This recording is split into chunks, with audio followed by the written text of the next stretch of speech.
probably the greatest night of my life. We're going to Germany. And he asked who was confident taking penalties. I said I was, and he goes, oh, so I'll put you down first. I go, no, put me down fifth. Either be the hero or the villain. And lucky enough, I was the hero. Anything is possible now. Hopefully it's the start of a fantastic voyage. November 16th, 2005 will forever be remembered as a special day in Australian sporting history. Welcome to SportsCenter Headliners. I'm Michelle LaFontaine. They're still celebrating Australia's qualification for the World Cup Down Under, their first appearance in the grandest sporting event on the planet for 32 years. In the next 30 minutes, Derek Ray, who chronicled the Socceroos' success story from its origins in Buenos Aires, sits down with the man who masterminded Australia's improbable triumph, an indelible moment that some team members are still coming to grips with. It was voted #1 greatest sporting moment in Australian history when rugby fans and Aussie Rules fans are supporting us on the night. That's got a lot to say for how far football's come in Australia. Guus Hiddink, when you were first approached about the job, Australia's national soccer coach, what did you know about Australian football? Not much. Of course, I knew some players, Australian players, who were playing on the continent, in Europe or in England, but not that much, because I am in charge of Eindhoven PSV, and then that I'm not that focused on all Australian players in Europe. Now, you obviously had a look initially at the players at your disposal. What did you think when you saw the names on a sheet of paper? Well, good, because many players are playing in main leagues in Europe. Bresciano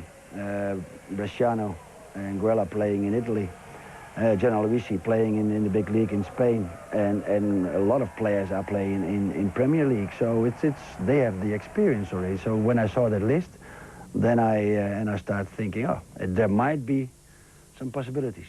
Just a possibility, nothing more than that? No, you have to be realistic and honest in this, because Australia at that time was number 54 on FIFA ranking.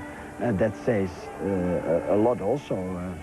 When you have to play one of the South American teams, number 5, and they all, whether it's Paraguay, whether it's Ecuador, and in this case Uruguay, they are all almost in top 20. You discovered who you'd be playing in this two-legged playoff. We had you as a guest on ESPN SoccerNet Press Pass just about that very time. And of course it was Uruguay. And you described them as a South American powerhouse. But inside, were you thinking, we have a real chance here? I always think that I have a real chance to do things. Of course, if not, I would not have taken the job. And it's easy said afterwards. But always I had the confidence, looking the list of players, that we could do a good job, even against Uruguay, which is a powerhouse. If you see their players, when you see their results at home against Brazil or Argentina, the big nations in South America, that's not a piece of cake for the opponent. So I saw, but then we have to fine-tune the team. I saw possibilities on that condition. He's worked a lot on defensively, how we're going to play as a unit defensively, and to organise that as best as possible. Have improved tactically, also defensively, and just from his experiences and playing at a high level, I think that could have given us a hand as well. Confederations Cup, we played some good football, we scored a lot of goals, but we also conceded a lot of goals. And I think that Mr. Hiddink, he got our shape right. He made sure that we were very defensively, we were very well organised, and not only the back 4 or 5 from the front of the pitch, from the forwards. Guus Hiddink's international pedigree was clearly a huge asset to Australia. When SportsCenter Headliners continues, how the manager's experience paid dividends throughout the white-hot build-up to the match in Uruguay.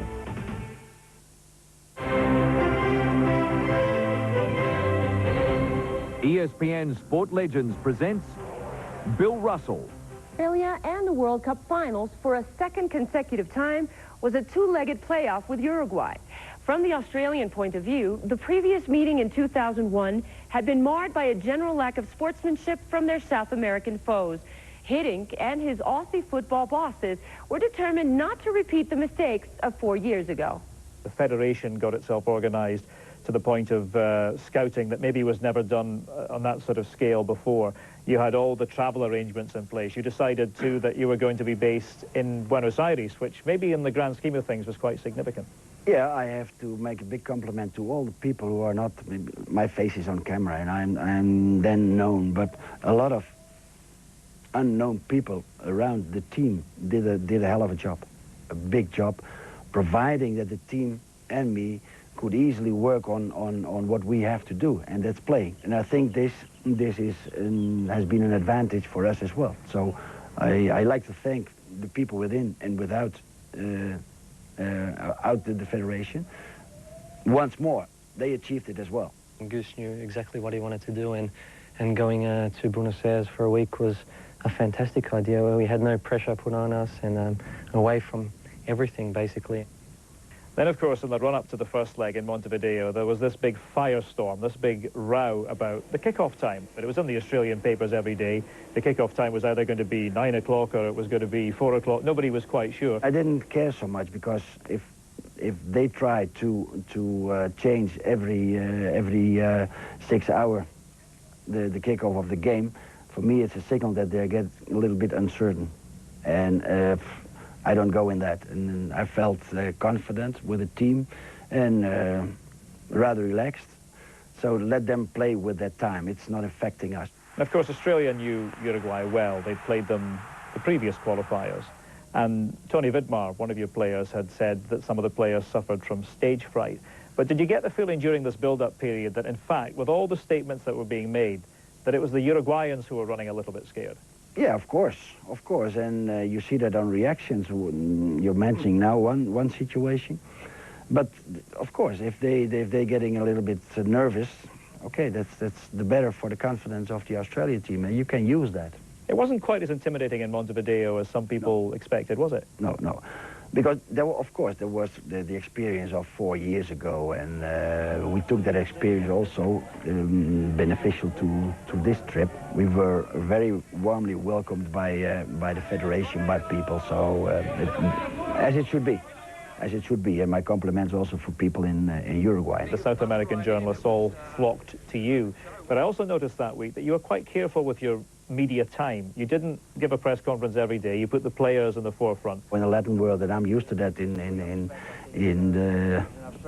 South Europe, that they put your mic on your mouth and you talk. That's rather normal, and I like that very much, this atmosphere. But the players, they have also to get used to that. So I let them go a little bit in that fuss of interviews, etc. So. And on the other hand, I don't have to have always the big spotlight on my face. I watched you very closely, and I watched your opposite number, Jorge Fossati, very closely. And what I observed was that during almost the entire match, you were very calm in your chair. Apparently. Yeah. Maybe you don't know it yourself, but I can tell you that you were. Whereas Mr. Fossati was making gestures all the time. But was it important for you to send a message almost to the players that everything is fine, everything is okay, there's no need to be going crazy? Yeah. When I first started my coaching career, and I have seen some images of myself in the beginning, I was like a nutcase as well. I was more kind of supporter with all the frustration. What I have learned a long time ago, that I have, in my job, I have to try to be cool. I'm rather passionate. I follow it. It's apparently calm, but it's not that calm. But I have to control myself, to think 1 or 2 steps ahead. What might be happening in the near future, and do I have the power? Don't overestimate your own power on the sideline, but do I have the power to have some influence? And I have my influence on the 3 substitutes I have. In halftime, you have some influence by remarks you can make. But for the rest, you have to be analyzing before what can happen. And if I go like a wild dog in the cage, that I'm not helping the team. When he's calm, settled on the bench, it also makes you calm and settled on the field, and I think that's very important. When we come back, qualification prospects look promising for the Australians after an encouraging performance in Montevideo. We were ready to play straight, and we knew that we could get a result in Sydney.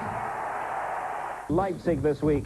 We'll look ahead to the World Cup draw on the next edition of ESPN SoccerNet Press Pass. We'll also look back at a dramatic match day 6 in the UEFA Champions League. I hope you'll join us.